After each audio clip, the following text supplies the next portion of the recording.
করে ছবিটা জানতে চাইবো সত্যজিৎ বৈদ্যর কাছ থেকে, কি ছবি দেখছো এই মুহূর্তে আরজি করে সত্যজিৎ?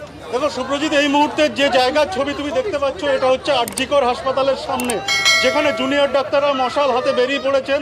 তাদের যে বার্তা, সেই এই মশালের আগুন যেন সবার বুকে প্রতিবাদ হয়ে জ্বলতে থাকে, এই বার্তা নিয়ে তারা বেরিয়ে পড়েছেন এবং এই মিছিলের গন্তব্য শ্যামবাজারের দিকে। সরাসরি জিজ্ঞাসা করে নেব কি বার্তা। কালকে সুপ্রিম কোর্টের শুনানি, আমরা আজকে সাধারণ মানুষকে আমরা বলেছিলাম যে সারা সাধারণ মানুষ যেমন রাস্তায় আছে, তার ফলে আমরা একটা কর্মসূচি সাধারণ মানুষকে দিয়েছিলাম যে উৎসবে নয় প্রতিবাদে তারা পাড়ায় পাড়ায় থাকবে।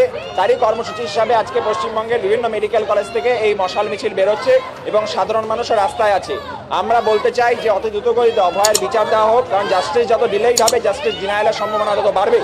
এবং সেই সঙ্গে সারা রাজ্য জুড়ে যে সেফটি সিকিউরিটির প্রশ্নে যে ধীর গতি রাজ্য প্রশাসনের পক্ষ থেকে আমরা লক্ষ্য করছি, তার বিরুদ্ধে আমাদের এই আন্দোলন, আমাদের প্রতিবাদ জারি রয়েছে। একেবারে একদিকে যেমন নিরাপত্তার দাবি রয়েছে, তেমনি পাশাপাশি আগামীকাল সুপ্রিম কোর্টের শুনানি, সেদিকেও তাকিয়ে রয়েছেন জুনিয়র ডাক্তাররা। তারা বলছেন যত দ্রুত সম্ভব এই বিচার প্রক্রিয়া হোক, সেই প্রত্যাশা তাদের রয়েছে। তোমাকে দেখাবো এই মিছিলের ছবি, যে মিছিলের ছবি তুমি দেখতে পাচ্ছ। লম্বা মিছিল, একদিকে এখনো শেষ প্রান্ত আরজি করের যে গেট, সেই গেট এখনো পেরোয়নি, আর শুরুর দিক প্রায় শ্যামবাজারের দিকে এসে চলেছে। এবং একদম শেষের দিকের ছবি দেখাতে বলবো, যেখানে প্রবীর থেকে দেখাতে বলবো একদম শেষের দিকের ছবি, যে জায়গায় তুমি দেখতে পাচ্ছ যে সাধারণ মানুষ অনেকে কিন্তু এই মিছিলে অংশ নিয়েছেন এবং তাদেরও একই বার্তা। এবং আগামীকাল সুপ্রিম কোর্টের যে শুনানি, সেই শুনানির দিকে সবাই তাকিয়ে আছে। এবং তুমি জানো যে কিছুক্ষণ আগে আরজিকর হাসপাতালে সিপি এসেছিলেন স্বয়ং নিরাপত্তা দেখতে এবং নিরাপত্তার বিষয়টা খতিয়ে দেখতে। সেদিক থেকে দেখতে গেলে কিন্তু জুনিয়র ডাক্তাররা তারা কিন্তু বলছেন তাদের যে দাবি, তাদের যে প্রত্যাশা, তা কিন্তু পূরণ হয়নি।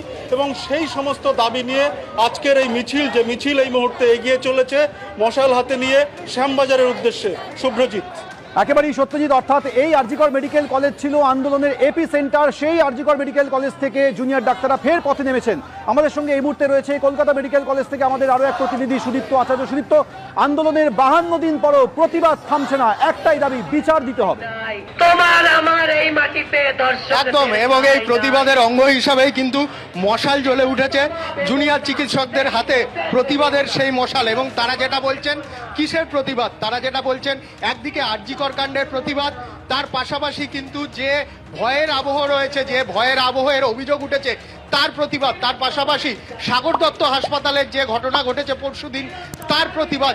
একই সঙ্গে তারা কিন্তু রাজ্যের স্বাস্থ্য ব্যবস্থা সম্পর্কে যে যে অভিযোগ উঠেছে তার প্রতিবাদ, এবং তার প্রতিবাদেই কিন্তু মেডিকেল কলেজ থেকে মশাল মিছিল। আমার সহকর্মী সন্দীপন গুপ্ত সেই ছবি দেখছে। প্রতিবাদের যে মশাল রয়েছে এবং চিকিৎসকরা হাতে হাত বেঁধে কিন্তু এগিয়ে যাচ্ছেন, এবং চিকিৎসকদের পাশাপাশি সাধারণ মানুষও কিন্তু এই মিছিলে অংশগ্রহণ করছেন। এবং তারা যেটা বলছেন, 50 দিন অতিক্রম হয়েছে আরজিকর কাণ্ডের, তাদের সহকর্মীকে নৃশংসভাবে খুন এবং হত্যা করা হয়েছে কর্মস্থলে, এবং তারপরেও কিন্তু এখনো পর্যন্ত বিচার অধরা। এবং সেই কারণেই কিন্তু তারা উৎসবে না প্রতিবাদে সামিল হচ্ছেন, এবং প্রতিবাদের অঙ্গ হিসাবেই এই মিছিল। এবং তারা এই মিছিল মেডিকেল কলেজ থেকে বেরোলো এবং এরপর হিন্দ সিনেমার সামনে দিয়ে গিয়ে এসএন ব্যানার্জি রোড হয়ে ধর্মতলা যাবে। এবং সেখানে শুধু এখানে না, এর পাশাপাশি জুনিয়র ডাক্তারদের ডাকে সারা পশ্চিমবঙ্গের বিভিন্ন মেডিকেল কলেজ এবং বিভিন্ন জায়গায়, শুধু শহর না পাড়া, তারা যেটা বলছেন শুধু রাজপথ না গলি, সেখানেও কিন্তু এই মিছিলে তারা সামিল হবেন। আমরা কথা বলে নেব আন্দোলনরত চিকিৎসকদের সঙ্গে। আপনাদের কি দাবি করছেন আপনারা? আমাদের যত দাবি ছিল তার উপর যে সাগর দত্ত যে ইনসিডেন্টটা হলো, সেইটা ইনসিডেন্ট নিয়ে আমরা খুব দুঃখিত। আর ওই ইনসিডেন্ট যেটা আমাদের সেই শো করছে যে আমাদের সিকিউরিটি কোথায় আছে, আমাদের সিকিউরিটি নিয়ে যে আমরা আন্দোলন, যে আগের যে অভয়া কাণ্ড হলো, আমরা সেটাই ভয় পাচ্ছি যে আর যেন কোনো অভয়া না হয়।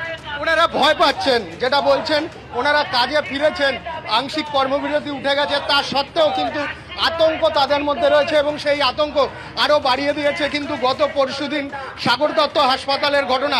সামগ্রিকভাবে সমস্ত স্বাস্থ্য ব্যবস্থা আরজিকর কাণ্ড থেকে আজকে থেকে 50 ভয় পাচ্ছেন, তার কারণ তাদের বক্তব্য হচ্ছে এই ভয় দূর করার জন্য সরকারের কোনো সদর্থক পদক্ষেপ এখনো তারা চোখে পড়েনি। যে কারণে চোখে পড়েনি বলেই হয়তো সাগর দত্তের মতো ঘটনা আজও 52 দিন পরে আমাদের দেখতে হচ্ছে।